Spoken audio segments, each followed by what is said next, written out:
மக்களே கப்பல் போகும் காட்சி பாருங்க சிங்கப்பூர்ல. அது பாருங்க கிட்ட கொண்டு காட்டு பாருங்க.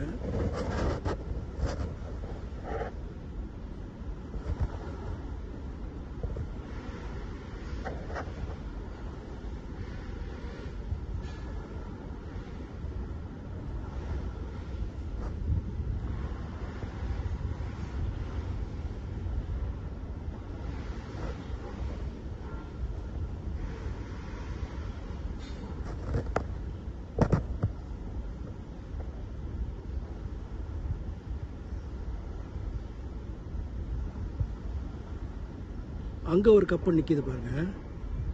அதில் கீழே டார்க் ப்ரௌன் கலரில் தெரியுது பாருங்க. அது வரைய ஸ்டாக் ஏற்றுவாங்க, லோட் பண்ணுவாங்க. மேலே லைட் ப்ரௌன் இருக்கு பாருங்க, அந்த லெவல் வரைய